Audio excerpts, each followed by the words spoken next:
Rédiger une procédure qualité paraît simple. Il suffit d'ouvrir Word, un document avec les coins carrés, de taper du blabla dedans, de faire relire ça à une autre personne, puis de le faire approuver par une personne du business et une personne de l'assurance qualité. Emballé, c'est pesé, la vidéo est finie, abonnez-vous à cette chaîne, activez la cloche, merci, au revoir. Non mais oh, si c'était si facile, ça se saurait, non? Vous auriez pas des tonnes de procédures illisibles plein vos placards. Donc comment rédiger une procédure qualité pertinente, facile à lire? Est-ce que je peux vous montrer un exemple de procédure qualité? Bah oui, on va décortiquer une procédure interne de Symfony. Allez, on en parle après le générique.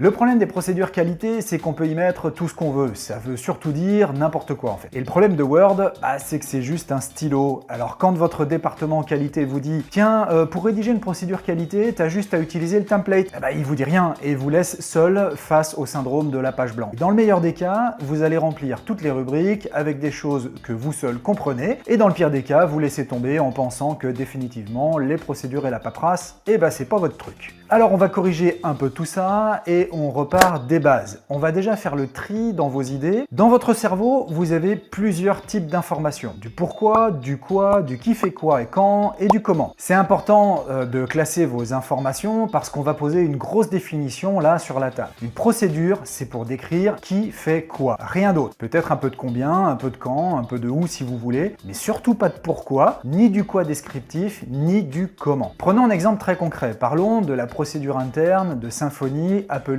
« Fournir l'infrastructure informatique ».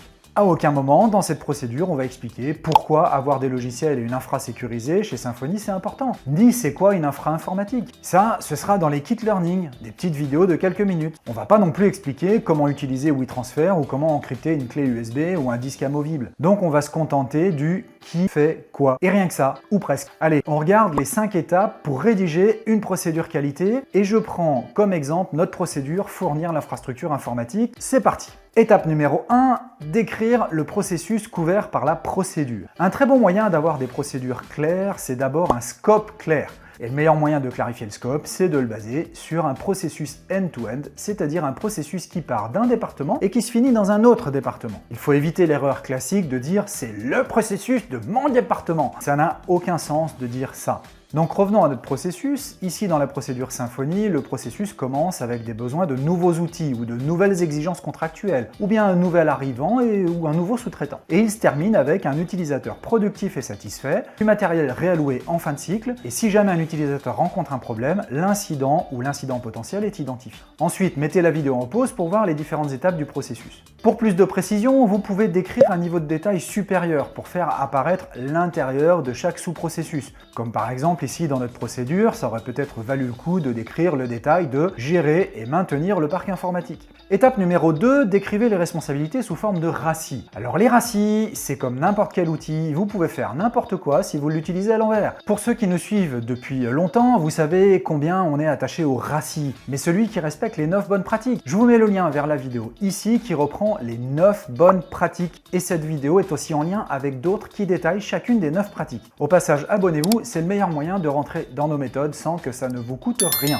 Regardons dans notre exemple, on a un RACI qui est clair, non ambigu, facile à lire. Chacun peut retrouver son rôle facilement. Étape numéro 3. Dans les cases commentaires du RACI, faites apparaître les règles de gestion ou les liens vers les annexes. Alors cette étape-là est super bien parce qu'elle vous permet de structurer tout le blabla qu'on trouve traditionnellement dans les procédures, mais en enlevant ce qui est du pourquoi, parce que ça on le met dans les kit learning, et en enlevant ce qui est du comment, parce que ça on le met dans les tutoriels. Le traditionnel chapitre rôle et responsabilités, c'est le RACI, donc ce qui reste, c'est les règles de gestion et les annexes. Regardons ça ensemble. Dans notre exemple, il y a par exemple les règles de codage des adresses mail. Il y a une règle de gestion sur le fait que seuls les logiciels approuvés peuvent être installés. À noter qu'au moment où on a rédigé notre version de procédure, nous n'avions pas finalisé la liste des logiciels validés. Celle-ci évolue régulièrement. Mais dans la prochaine version, la liste sera en annexe. Les annexes, tiens, parlons-en. Faites des annexes simples, visuelles. Par exemple, voici notre charte informatique informatique.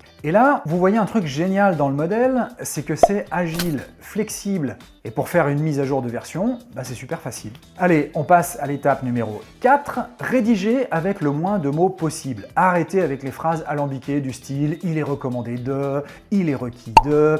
Arrêtez avec les phrases à rallonge, enlevez les « et », enlevez les « en » et les participes présents, simplifiez vos textes au max, utilisez des mots simples que tout le monde peut comprendre. On appelle ça le copywriting, la science de l'écriture impactante. On peut vous former, appelez-nous.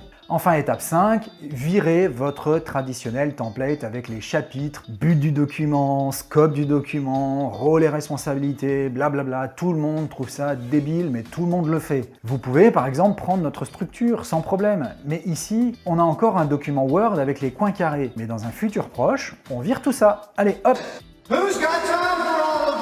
Plus de procédure. On passe sur un outil de business process management, mais ça, c'est pour une autre vidéo. Allez voir dans la vidéo sur le système sans procédure, c'est ici. Cette vidéo arrive maintenant à sa fin. Si vous avez aimé, mettez un pouce bleu, abonnez-vous avec la cloche pour recevoir les prochaines vidéos et partagez cette vidéo avec vos équipes qui rédigent des procédures de 50 pages que personne ne lit. Et aidez-les en cassant les codes et en allant vers les modèles les plus simples. Vous pouvez aussi sur notre site web accéder gratuitement à une partie de notre formation à la simplification Doc et Training. Alors rendez-vous de l'autre côté, à bientôt!